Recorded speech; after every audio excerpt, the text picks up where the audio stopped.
안녕하세요. 네, 안녕하세요. 네, 정혜일 가업승계 연구소 소장 정선입니다. 우리 이서진 수석연구원님 모셨습니다. 네, 안녕하세요. 정혜래 가업승계 수석연구원 이서진입니다. 네, 수석연구원님 지난번에 우리가 이제 가족법인을 활용한 절세 꿀팁 대방출 해서 대표님들이 관심을 많이 가져주셨는데 오늘은 이게 정말 해도 되나? 이런 이제 불안한 마음이 있으실 것 같아서 조금 네. 더 심화해서 어떤 근거로 가능한지 그리고 실제로 이제 차등배당 활용해서 자산 승계를 많이 도와주셨잖아요. 네네. 그런 사례를 좀 공부하는 시간을 갖도록 하겠습니다. 네, 알겠습니다. 일단 제가 이제 방송에서도 말씀을 드리긴 하지만 오늘은 또 좀 법적 조항을 네. 좀 말씀을 드리려고 합니다. 우리가 이제 이 가족법인에게 아까 이제 가족법인을 말씀드렸어요. 가장 큰 핵심 로직은요. 내 자녀에게 아버지인 자연인, 개인이 개인에게 증여를 하는 거는 무조건 증여세를 냅니다. 그런데 자녀가 또는 자녀들로 구성되어 있는 법인의 증여를 하게 되면 세금을 개인 증여세는 낼 수도 있지만 안 낼 수 있다. 안 낼 수도 있다. 안 낼 수 있다. 네, 그게 핵심이네요. 네, 내지 않습니다. 라고 그냥 말씀드리겠습니다. 내지 않습니다. 요거를 활용하는 게 가족법인의 핵심 로직이다 라고 보시면 될 것 같고요. 요게 이제 어떤 거를 활용을 해서 할 수 있냐. 야, 이거 문제되는 거 아니냐. 그렇죠. 증여를 했는데 증여세가 없다는 건 네, 믿을 맞아요. 수가 없네요. 네, 믿을 수 없어요. 그럼 이제 저희가 이제 지금은 좀 심화해서 법적 조항을 좀 말씀드리려고 합니다. 우리나라 이제 법이 가장 이제 무섭고 높은 법이요. 상속세, 증여세라고 하죠. 그래서 상속세 및 증여세법 제45조의 5항을 보면은요. 특정 법인과의 거래를 통한 이익의 증여 의제라는 그 항목이 있습니다. 네, 용어가 길고 어렵네요. 네, 어려워요. 근데 이건 이제 전 시간에 말씀드렸죠. 우리가 이제 가족법인이라고 쉽게 얘기하는 그 법인이 여기서 법적으로 얘기하면은요. 특정 법인이라고 보시면 될 것 같습니다. 네, 특수관계인의 지분을 갖고 있는 맞습니다. 법인, 특정 법인. 거기서 이제 뭐라고 되어 있냐면 지배주주와 그 친족이 직접 또는 간접으로 보유하는 주식 보유 비율이 몇 프로? 100분의 30% 이상인 법인. 근데 우리 가족법인은요, 친족 그냥 100%잖아요. 그래서 30% 무조건 이상이라고 보시면 될 것 같아요. 그래서 요거를 법적 용어는 특정 법인이다 라고 보시면 되고요. 여기서 이제 이익을 보는 거에 대해서 어떻게 구분을 하고 있냐면 제1에 재산 또는 용역을 무상으로 제공받는 것. 표현은 어렵지만 이게 바로 그냥 증여입니다. 무상이기 때문에 돈으로 주고받는 자산을 이전하지만 무상으로 주는 것. 이게 그냥 첫 번째 증여예요. 그리고 이제 두 번째는 재산 또는 용역을 통상적인 거래 관행에 비추어 볼 때 현저히 낮은 대가로 양도, 제공받는 것. 세 번째는 현저히 높은 대가로 양도, 제공하는 것. 네 번째는 그 밖에 제1호부터 3호까지의 거래와 유사한 거래로서 대통령령으로 정하는 것. 요렇게 명시를 하고 있어요. 그러니까 증여로 보겠다라는 것을 요렇게 명시를 합니다. 그러면 우리가 자녀 법인에다가 주는 것도 무상으로 주식을 주는 건 1번, 무상으로 제공하는 것. 그리고 예를 들어서 배당으로 가는 것도요.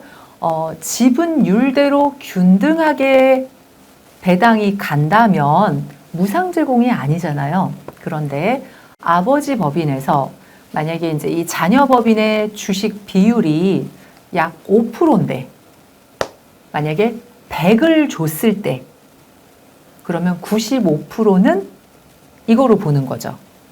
제공받는 증여 의제라고 보는 거예요. 그래서 그 금액이 증여세를 내기는 합니다. 그런데 어떤 거에 의해서 또 세금을 내지 않을 수 있냐면요. 상속세 및 증여세법 시행령이라고 있습니다. 시행령 제34조의 5에서 이 근거 조항이 있어요. 특정 법인과의 거래를 통한 이익의 증여 의제에서 어떻게 5항에 이게 있어요. 법 제45조의 5 제1항을 적용할 때 아까 1항 기억하세요? 그러니까 증여예요. 예, 무상으로 줄 때 특정 법인의 주주 등이 증여받은 것으로 보는 경우는 같은 항에 따른 증여 이익이 1억 원 이상인 경우로 한정한다 라고 되어 있습니다. 한정한다. 이 얘기를 뒤집어서 핵심을 말씀드리면 1억이 안 되면 각 주주당 1억이 되지 않으면 증여세가 부과되지 않는다 라고 보시면 됩니다. 네. 예. 그러니까 증여 의제가 되기는 하나 이제 금액이 이렇게 증여로 보는 거는 맞아요. 정확하게 명시가 돼 있네요. 네. 왜냐하면 우리가 이렇게 하면 안 되는 거 아니야? 이런 경우는요. 숫자적인 근거가 없을 때는요. 애매모호함이 있을 수 있어요. 까리한데. 아리까리한 게 있잖아요. 이러면 너무 과도한 거 아니야? 이러면 조금 눈에 띄는 거 아니야? 이렇게 생각할 수 있지만 추상적인 개념이 아니고요. 1억 원 이상인 경우로 한정한다 라고 이게 2020년도 2월 11일자 개정에 이게 항이 들어갔거든요. 그렇기 때문에 저희가 이제 차등배당 또는 증여, 가족법인, 이 특정 법인의 증여를 할 때는요. 매년 1억을 넘기지 않는 게 가장 핵심 포인트다 라고 보시면 됩니다. 네, 지금 이제 매년이라고 하셨잖아요. 네네. 보통의 증여세는 10년을 합산하는데 네. 매년 한도가 다시 생긴다고 지난 네. 강의 때도 말씀해 주셨는데 네네.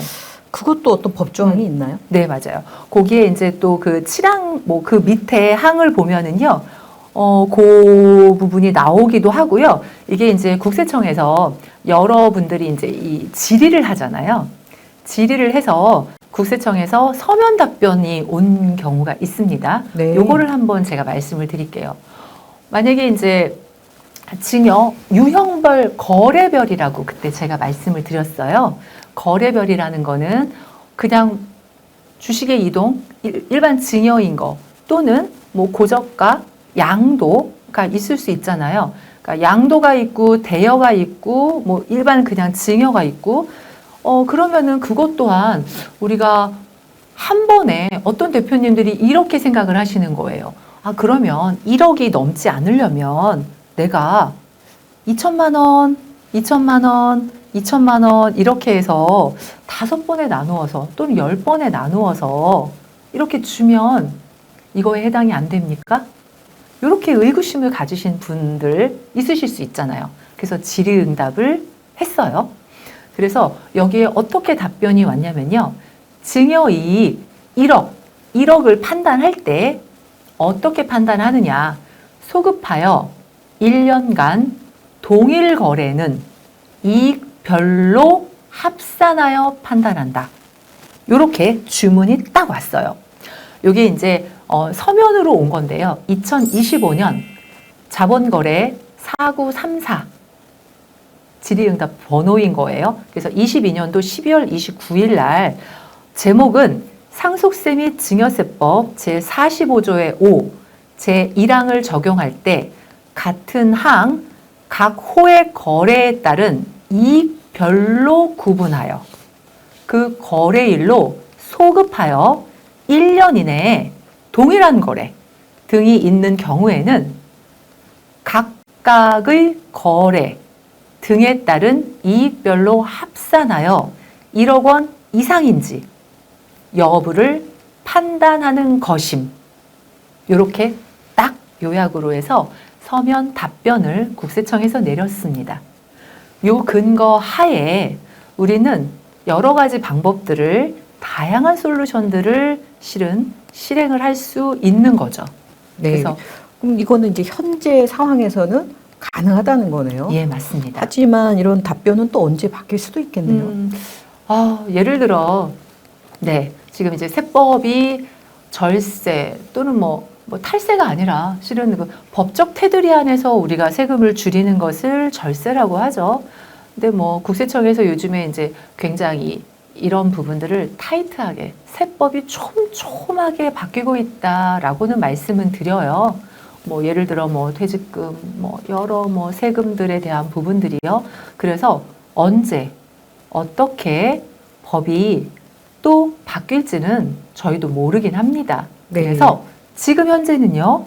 그런데 요 답변과 아까 말씀드린 대로 상증법에 근거해서 그다음에 시행령에 근거해서 저희가 이렇게 차등배당 그다음에 가족법인을 최대한 여러 가지 거래의 형태 그다음에 배당의 형태 증여의 형태로 나누어서 활용을 하고 있습니다. 네, 현재는 가능하다는 게 중요할 것 네, 같고요. 맞습니다. 또 이거는 또 언제 바뀔지는 알 수는 없기 때문에 네, 네. 대표님들이 현재 이런 절세를 활용할 수 있는 상황에서 최대한 좀 네. 활용을 하셔야겠네요. 네, 맞습니다. 법이란 거는 대표님들 빨리빨리 바뀌고 있습니다. 그래서 우리가 활용할 수 있는 법들은 정말 지금 가능하고 문제가 없다면 최대한 활용해 보시는 것을 적극 추천드립니다. 감액배당 올해 뭐 내년에 또 바뀌잖아요. 그래서 활용하실 수 있을 때 최대한 도움도 좀 받으시고 조언도 받으셔서 대표님에게 절세되는 항목들을 찾아보시는 거 굉장히 중요할 것 같습니다. 네. 지난번에 이제 말씀해주신 가족법인 1억 미만 징역 비과세가 가능하다는 이제 요걸로 이제 해결이 된 것 같습니다. 자, 그리고 우리 이제 이서진 수석연구원님이 실제로 이제 가족법인으로 절세를 많이 해주셨단 말이에요. 네. 대표적으로 뭐 차등배당을 좀 활용해서 절세해주신 케이스가 있다고 들었는데 네네. 좀 우리 대표님들에게 함께 공유해 주시면 계획하시는 대표님들께는 큰 도움이 될 것 같거든요. 네네. 일단 사례는 뭐 여러 가지 케이스가 있겠지만 일단은 이 법인 같은 경우는 가업승계 특례라든지 이런 부분들에 아직 해당이 안 되시고요. 업무무관 자산이 좀 많으셨어요. 15년 업력의 제조업체였고요. 법인 가치가 500억 정도 나오세요. 상당히 높죠. 지금 이제 이번 정권에서 상속세율에 대해서 뭐 공제에 대한 부분을 뭐 기존 10억에서 18억까지 한도를 지금 높여준다. 내년부터는 아마 시행이 될 걸로 예상은 되고 있는데 실제로 30억, 50억 또는 100억이 넘어가면은요. 이게 크게 그렇게 도움이 되지도 않더라고요. 보니까. 근데 이제 이 법인 또한 법인 가치만 50억이 나왔고요. 그다음에 개인 부동산에 대한 부분도 또 있으셨어요. 그리고 이제 중요한 거는 이렇게 가치가 높은데 주주 구성이 대표님이 많은 지분을 보유하고 계셨고요. 그다음에 사모님 일부 보유하고 계시고 자녀들이 실은 3%씩밖에 보유가 없었어요. 그러니까 업력 한 5년 차 정도에 한번 증여를 좀 하셨었다라고 표현하는데 그 이후로 지금 주식 가치가 너무나도 올라 있기 때문에 그 이후의 증여는 엄두들 못 내신 거예요. 그래서 배당도 그냥 매년 2억 정도씩은 하고 계신 법인이셨어요. 대신에 종합소득세, 건보료까지 포함해서 45% 이상을 세금을 내고 계시기 때문에 실은 배당도 하지 않고 싶다. 배당도 안 하고 싶다. 라고 말씀하셨었거든요. 네, 그렇게 만나 뵙고요. 제가 그래서 지금 한 3년째 관리를 하고 있는데 저는 그렇게 말씀드렸습니다. 1차적으로 대표님의 급여 좀 더 높게 설정해 드렸고요. 그리고 법인을 하나, 2개 더 만들었습니다. 왜냐하면 매출도 계속 올라가고 있는 추세였기 때문에 이 법인 지금 갖고 계신 모법인 하나만으로는 실은 너무나도 가치가 높아요. 그래서 뭔가를 실행하기에는 가업 승계 특례를 받거나 이런 거는 조금 몇 년 후로 일단은 미뤄놓은 상태였고요. 그다음에 조정할 부분들이 좀 많았기 때문에 첫 번째로는 법인을 오리지널 그냥 자산 이전을 하고자 하는 법인 하나, 부동산 매입을 목적으로 하는 법인을 하나 만들었고요. 또 하나는 좀 분산 차원에서의 법인을 또 설립을 했습니다. 그렇게 해드려서요. 그다음에 매출도 여기는 좀 일으키는 거죠. 그래서 차등 배당을 지금 2년째 실행을 하고 있습니다. 배당은 5억씩 매년 하고 있습니다. 기존에는 뭐 많이 해봤자 2억. 그 전에는요, 배당 4천만 원도 안 하셨던 법인이셨거든요. 그래서 요거를 이제 매년 우리 가족법인에게 매년 5억씩 배당을 하고요. 그 배당을 하기 위해서는 기본적으로 발판이 좀 마련돼야 되거든요. 그래서 이쪽 모법인의 주식을 가족법인에게 5% 정도 증여했고요. 그리고 그 다음에부터, 왜냐하면 주식 가치가 높기 때문에 막 20%까지는 처음에 넘길 수가 없어요. 법인세도 그러게요. 고려해야 되기 때문입니다. 500억이면은 아까 5%라고 하셨으면 그것만 벌써 25억인데요. 너무 높아요. 그런데 앞으로 올라갈 가능성이 더 높기 때문에 실은 이 정도는 증여 아닌 증여, 법인세로 좀 대체를 할 수 있다라고 판단을 하셨기 때문에 그 정도 수행을 할 수 있었습니다. 법인세도 상당히 좀 나오잖아요. 네, 이건 그냥 증여기 때문입니다. 그러고 난 다음에는 어쨌든 차등 배당을 좀 실행을 하고요. 그 이전에 대여 20억을 대여를 먼저 시켰습니다. 아까 제가 거래별이라고 말씀드리잖아요. 그래서 대표님의 개인 자산이 있는 그 대표님들 같은 경우는요, 네, 대여를 또 적극적으로 활용을 합니다.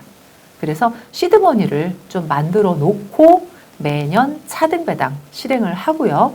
거기서 또 이자에 대한 부분도 이런 식으로 배당을 받아서 또는 감안을 하고요. 한 3년 차에는 뭘 할 거냐면 부동산 매입을 할 계획입니다. 그래서 이제 그런 식으로 세금 자체는 매년 5억을 자녀법인에게, 자녀들에게 증여를 하는 결과물은 나오는데 매년 세금은 약 1,000만 원. 물론 지금은 1,000만 원은 아닙니다. 주식을 20% 보유 시에는 1,000만 원 세금으로 만드는 거, 거기까지가 제 목표거든요.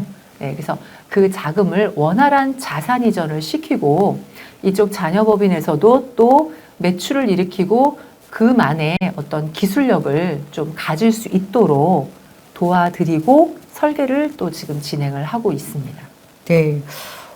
다소 복잡해 보이긴 하는데, 근데 대표님들이 궁금한 건, 그래, 그렇게 해서 그분이 원래 내야 될 세금보다 얼마나 줄어들까? 이게 좀 궁금하실 것 같아요. 개인의 증여세를 생각을 한다면요. 개인의 증여세 20%를 실은 법인세 10%에서 20%로 낮춘다 라고 보시면 됩니다. 개인의 증여세를 법인세로 낮추면서 자산 이전이 가능해지는 결과가 나옵니다. 그래서 가족법인의 가장 큰 장점이라고 보면은요, 몇 가지로 요약을 해볼 수 있을 것 같아요. 첫 번째, 증여세 세율 적용을 받지 않는다는 겁니다. 말씀드린 대로 50% 세금을 10%, 최저로는 10%로 낮출 수 있다라고 보시면 되고요. 거기에서 이제 저렴한 법인세로 납부가 가능하다. 왜냐하면 차등 배당에 대한 부분은 비용 처리도 뭐 적게는 30%, 그다음에 80% 이렇게 비용 처리를 하잖아요. 그래서 저렴한 법인세로 납부를 한다. 세 번째는 그걸 무슨 돈으로 납부한다? 아버지 돈 아니면 모 법인에서 받은 돈으로 세금을 납부한다. 납입의 주체가 변경됐다라고 보시면 될 것 같아요. 굉장히 중요 포인트라고 생각하시면 될 것 같습니다.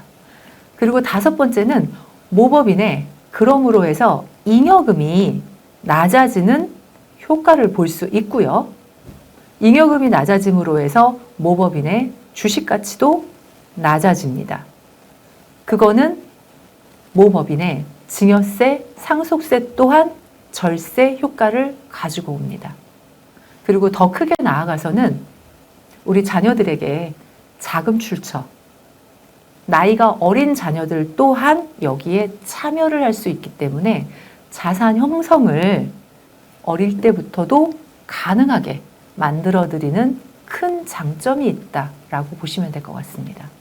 네, 이게 이제 하나에서 끝내는 게 아니라 연결이 되면서 절세 효과가 더 증폭이 되는 느낌이 맞습니다. 드는데요. 네.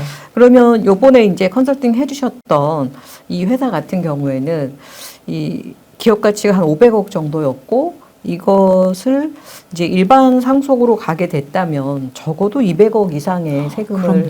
낼 네. 상황이셨을 텐데 또 네네. 사업 무관이 많다고 하니까 뭐 증여 특례나 상속 공제는 조금 이제 어려운 회사일 네. 것 같아요. 어려워요. 네, 그러면 네. 이제 200억 이상의 세금을 원래 냈어야 되는데 이런 자녀법인을 활용한 컨설팅을 통해서 자산이 다 이전이 된다면 네. 대략 뭐 정확한 금액은 아니겠지만 50%인 200억 이상이 아니라 그러면 아까 10%한 네. 50억 네. 미만으로도 500억 자산이 가능해질 이전이 수 된다. 있는 거죠. 아, 요번 이 회사도 그러면 그 정도의 절세 플랜으로 네, 가져갔겠네요. 맞습니다. 네. 세금의 절세액이 마지막 상속세까지 감안을 한다면요, 굉장히 파워풀한 절세액을 볼 수 있습니다. 네. 우리 대표님들이 특히 가업을 이어가는 이제 특례, 뭐 여러 가지 제도 이런 거를 이용할 수 있는 분들은 너무 좀 마음을 놓고 계신 것 같고 또 이제 그런 제도를 이용할 수 없는 분은 또 포기를 하시는 경우도 있는데 맞아요. 다 해결 방법은 찾아보면 있겠네요. 그럼요. 저희는 이런 부분들만 정말 10년, 20년 계속 이것만 들여다보고 있고, 그래서 어떤 방법을 실현을 해보고 또 효과가 좋으면 그 다음 단계에서 또 우리가 행할 수 있는 부분들, 그다음에 법적인 거에서 또 어떤 것들이 더 좋을 수 있는가를 항상 연구하고 또 실행하고 하기 때문에 네, 방법은 어떤 거를 대표님께서 선택을 하느냐에 따라서 물론 세금의 절세의 폭은 좀 달라지실 수 있고요.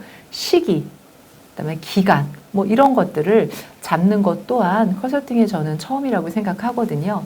어느 시기에 어떤 거를 행하느냐 얘가 되게 중요할 것 같아요. 그래서 단순하게 지금 세금을 막 몇 억을 줄이는 거 이것도 물론 굉장히 중요하죠. 절세에 행복하니까요. 세금을 줄인다라는 건요.